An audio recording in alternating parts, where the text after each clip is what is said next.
agar membuat UMKM itu mau mengakses layanan hukum. Nah, ini yang paling penting. Jadi kemauan. Jadi bukan hal yang tabu lagi ya, Betul Pak. Ya. Jadi nggak takut lagi. Ya. Yang jelas pertama bayarnya gratis. Kita bantu.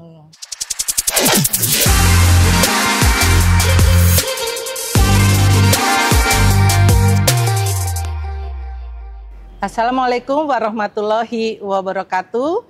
Salam sejahtera, salam sehat Bapak Ibu semua, Sobat Mikro kembali hadir di sini bersama kami dalam acara Mikronesia Talkshow program sesi kedua. Masih bersama dengan Bapak Dr. Julius MA, Deputi Bidang Usaha Mikro Kementerian Koperasi dan UKM, dan saya dengan Novi yang akan memandu acara ini selama lebih kurang 20 menit ke depan. Talkshow kali ini akan mengangkat tema fasilitasi layanan bantuan hukum untuk UMK terlindungi. Nah, Bapak Ibu, Sobat Mikronesia, tidak semua perjalanan bisnis itu kita bayangkan mulus, tidak ada hambatan.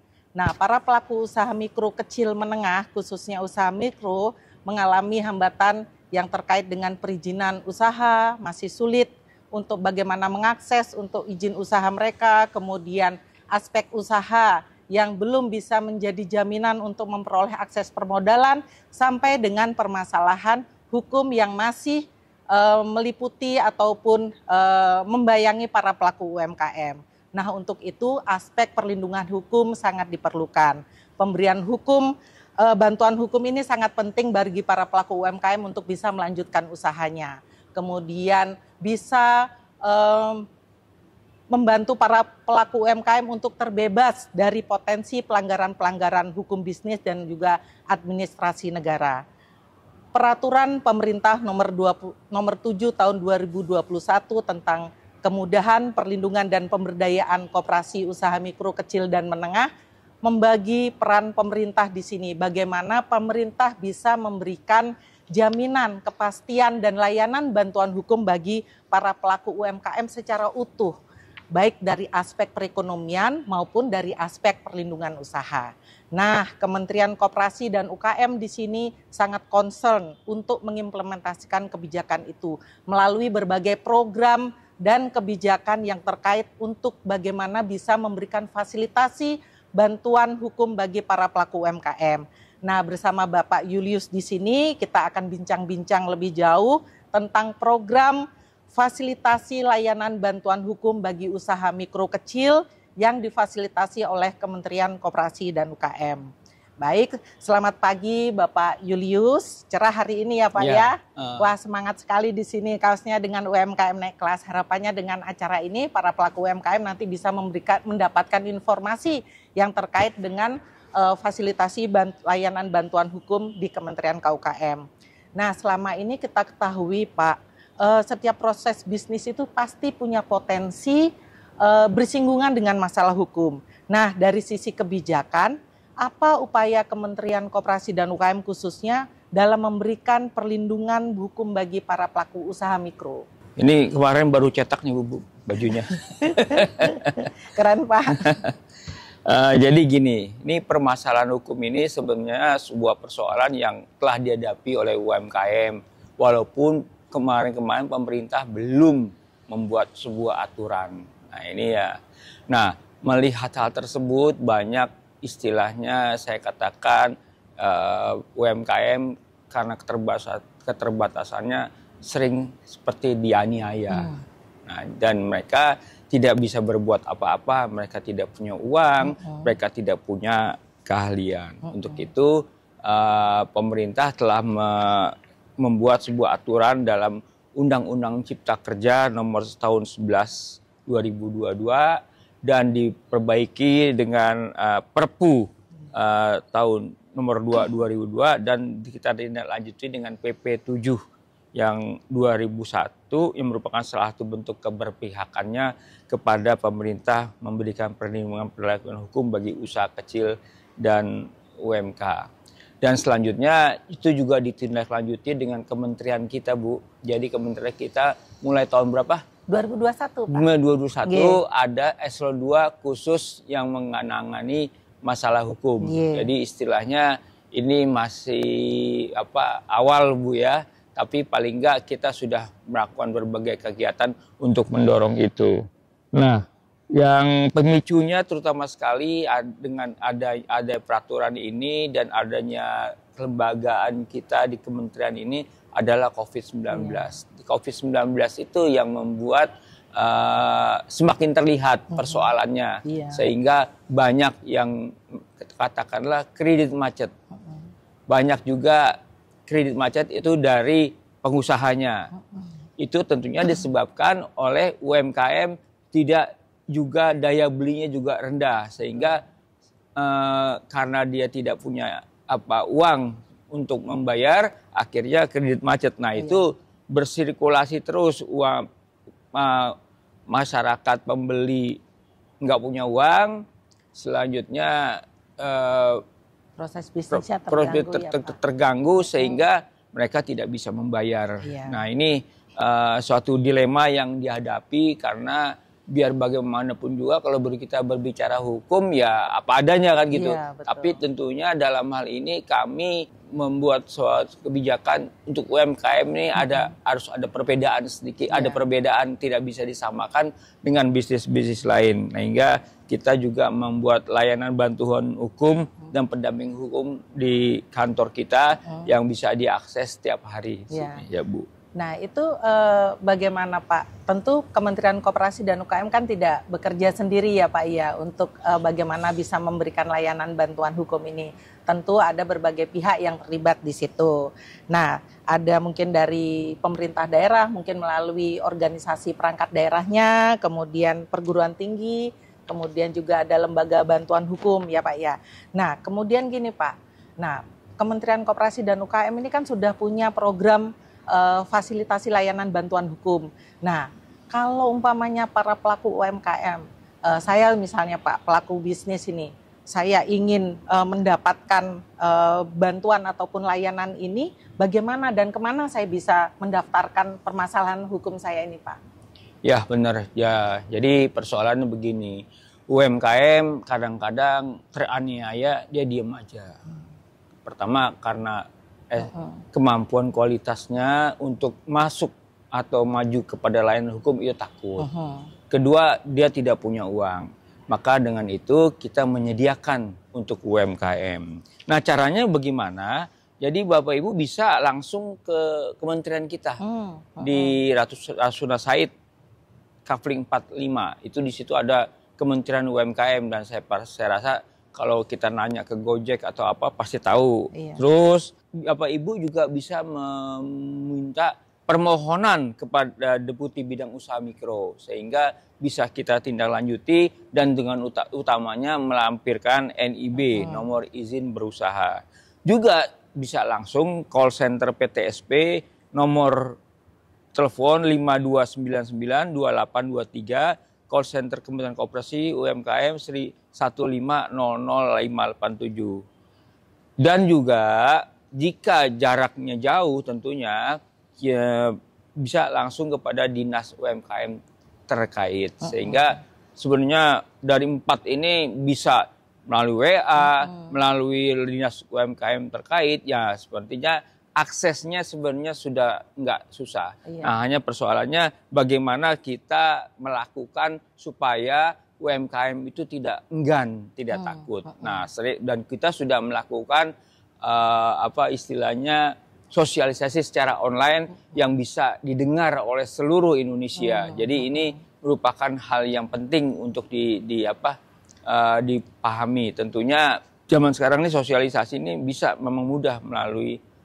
Zoom atau apa, tapi terkadang kalau minatnya mereka sendiri tidak ini ya jadi sekedar sosialisasi, setelah itu ditinggal. Nah untuk itu kami juga melakukan pelatihan-pelatihan secara offline sehingga mereka bisa dapat mengakses ini. Penyuluhan hukum juga ya Pak ya? Ya Pak. Okay.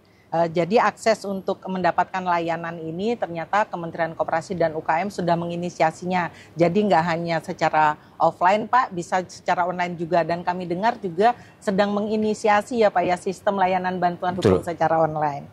Baik, kemudian Pak dari pengalaman Bapak nih, Kira-kira apa saja sih permasalahan yang dihadapi para pelaku usaha mikro kecil khususnya ini di aspek hukum ini, Pak?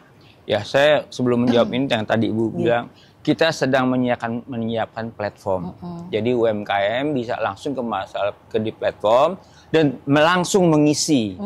Dan mungkin bulan ini selesai, langsung ngisi, langsung chit-chat, curhat dan lain-lain. Dan tentunya kita baca dari tim kita, nanti kita istilahnya tindak lanjuti dengan kekuatan kita, sehingga kami harap dengan nanti di launching teman-teman UMKM bisa untuk mengakses ini, bukan bisa, mau.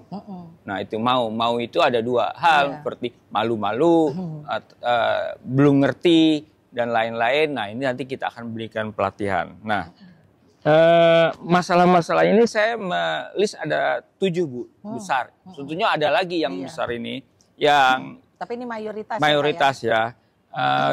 Terkait dengan tunggakan macet, tunggakan macet ini tentunya ini harus diselesaikan, karena kita tahu macet itu ada 2 sebab, kondisi perekonomian atau memang orangnya juga UMKM-nya tidak istilahnya tidak tertib, tidak mengikuti aturan, banyak hal-hal yang ketika diberi pinjaman mungkin dagangnya dipakai untuk kegiatan-kegiatan lain. Nah ini menjadi persoalan. Yang kedua, hutang piutang, terutama tagihan yang belum dibayar. Nah ini kalau ini persoalannya di UMKM-nya, di konsumen.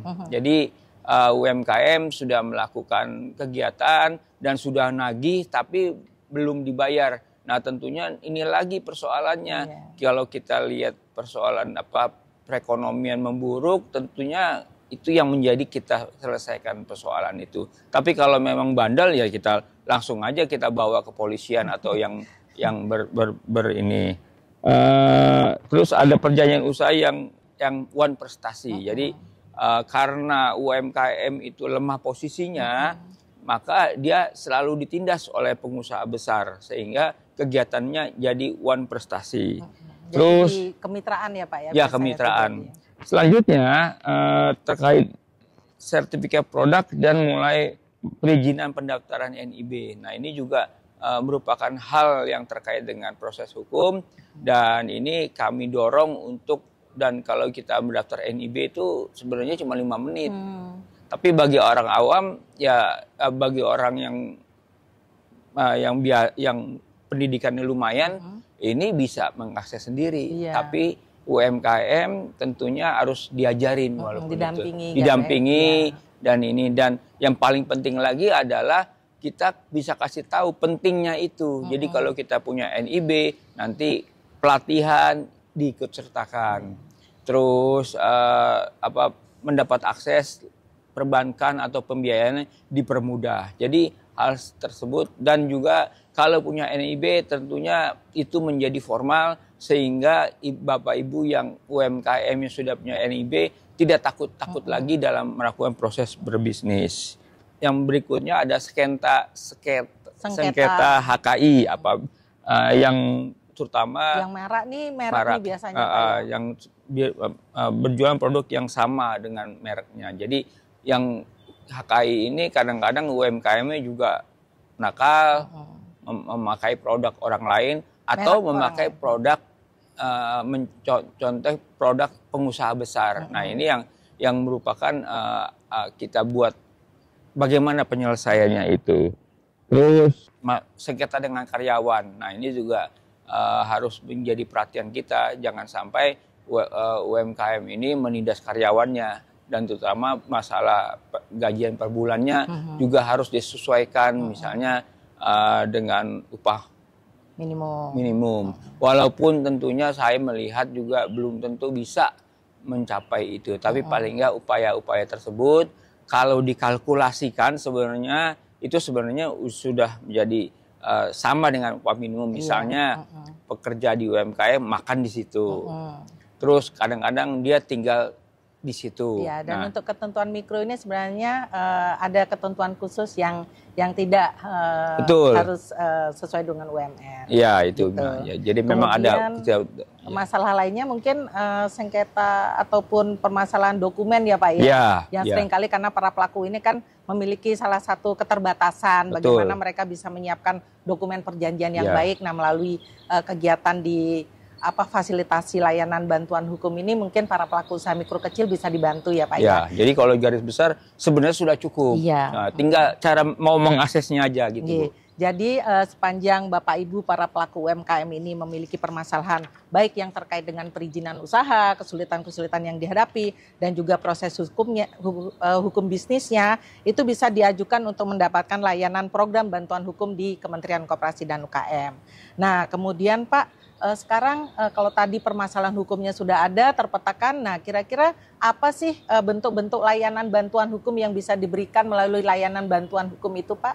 Secara garis besar ada 5. Satu, masalah konsultasi hukum. Jadi pelaku usaha mikro bisa datang berkonsultasi baik secara daring maupun luring atau secara nanti kalau ada platform tinggal tulis saja. Nah, ini langsung konsultasi hukum, langsung dijawab nanti. Teman-teman advokat kita akan menjawab. Tentunya dalam menjawab ini sebagian besar kementerian kita belum mempunyai advokat yang memahami itu. Nanti ke depan mungkin kita akan mengerjakannya sendiri, tapi sekarang sementara kita minta bantuan. Terus mediasi, jika ada pertentangan antara pengusaha, kita mediasikan sebelum mereka masuk ke jalur hukum. Jadi kadang-kadang dengan mediasi ini satu pihak sama-sama tahu persoalannya, yang mana sebelum mediasi itu masih berpikirnya negatif aja. Oh, ini salah. Tapi kalau kita sudah mediasikan, tentunya dengan bantuan advokat bisa jadi tidak perlu sampai ke ranah hukum. Karena begini, kalau ke ranah hukum pertama lama, belum biayanya juga besar. Nah, ini yang waktunya juga sementara kita tahu UMKM bisnisnya juga tiap hari mereka harus mendapatkan uang, ya gitu.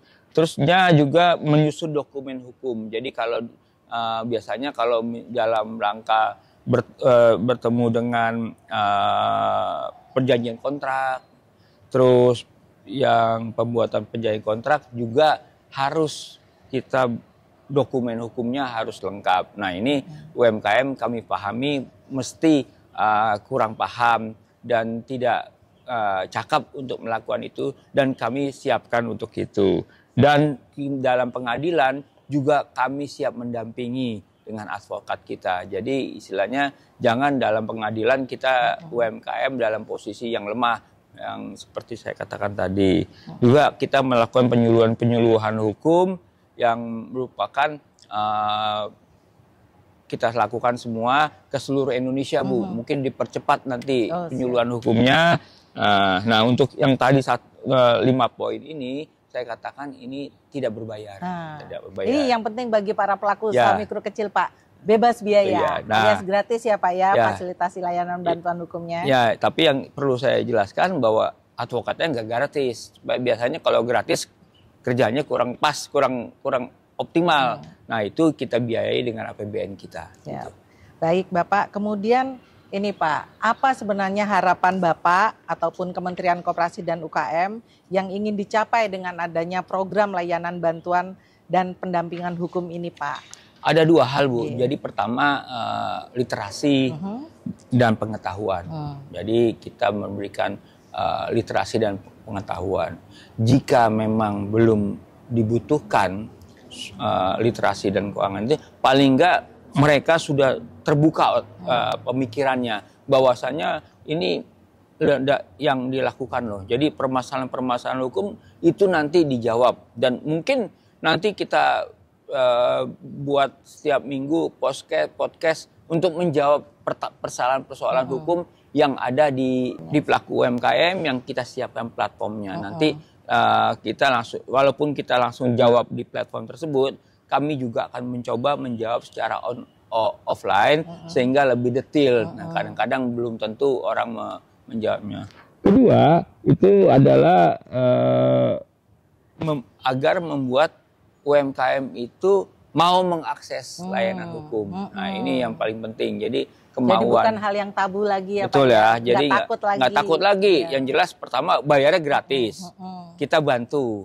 Nah itu terutama dan kita juga berupaya sampai jangan jalur hukum kalau bisa, yaitu sampai mediasi. Karena dengan mediasi ini mungkin bisa sama-sama untung bagi ini. Dan ini selanjutnya juga kami membuat layanan hukum sampai ke dinas-dinas. Jadi dinas-dinas juga kita dorong Bu, nanti kita adakan rapat Bu, rakor untuk ini, sehingga kita dinas-dinas itu kita dorong untuk membuatnya. Jadi mungkin juga ini Pak, yang untuk dinas ini kan sebenarnya karena mereka yang ujung tombak pelayanan kepada masyarakat ya Pak ya, khususnya yang membidangi KUMKM ini. Nah, sebetulnya kan masih sangat sedikit sekali Pak perangkat daerah atau dinas yang memiliki layanan bantuan hukum ini sendiri. Nah, Kementerian Koperasi dan UKM Bapak tadi sampaikan berusaha mendorong, nanti akan dilakukan pertemuan-pertemuan koordinasi untuk bagaimana dinas ini bisa mungkin meningkatkan layanan bantuan hukum itu sendiri. Nah, ini kira-kira apa lagi nih Pak yang perlu didorong dari Kementerian KUKM kepada dinas? Ya, pada prinsipnya lembaga di bawah pemerintah kementerian kita itu juga baru. Iya. Ya, tapi kami berharap di dinas itu cepat untuk merespon ini. Jadi kita akan membuat pertama membuat SOTK atau susunan organisasi tata kerja baru di dinas masing-masing. Nah, ini penting karena ini merupakan amanah dari Undang-Undang Cipta Kerja. Jadi kalau Bapak Ibu membuat SOTK baru sudah ada rujukan hukumnya. Jadi bukan mengada-ngada. Kedua, mengalokasikan anggaran di bidang UKM untuk membiayai pendampingan advokat di tingkat daerah. Jadi ada dua hal itu. Jadi disisihkanlah uangnya untuk advokat. Jadi ini semua ini memang sangat penting bagi UMKM. Kalau dia secara hukum aman, jadi nanti jualan juga tenang. Jadi juga nanti misalnya UMKM juga dipalakin sama preman-preman, nah itu bisa langsung lapor ke kita Bu. Jadi dipalakin sehingga kita bisa menyelesaikan persoalan ini. Gitu. Jadi dari sisi Kemenko berusaha mendorong para dinas nih Pak untuk bisa membuat seperti semacam satgasnya ya Pak ya, ada SOTK untuk fasilitasi layanan bantuan hukum dan pendampingan hukumnya. Kemudian yang kedua juga berusaha mengalokasikan anggarannya untuk itu, untuk membackup itu. Nah, ini Pak, ini saya tadi dapat satu pertanyaan Pak, karena ini memang inilah yang sering terjadi di para pelaku UMKM itu sendiri yang terkait dengan merek nih Pak. Ini ada Pak Digun tadi menanyakan ke kami Pak. Itu banyak pertanyaan seputar masalah atau konflik hukum ini sebenarnya. Nah, para pelaku ini, Mas Digun ini bertanya Pak, kira-kira bagaimana agar merek yang dipakainya itu di kemudian hari itu tidak menimbulkan sengketa Pak. Nah gitu, kalau menimbulkan sengketa nanti dia harus kemana? Itu Pak. Jelas ini kan merek itu kita daftarkan, biasanya UMKM mendaftarkan di Kemenkumham.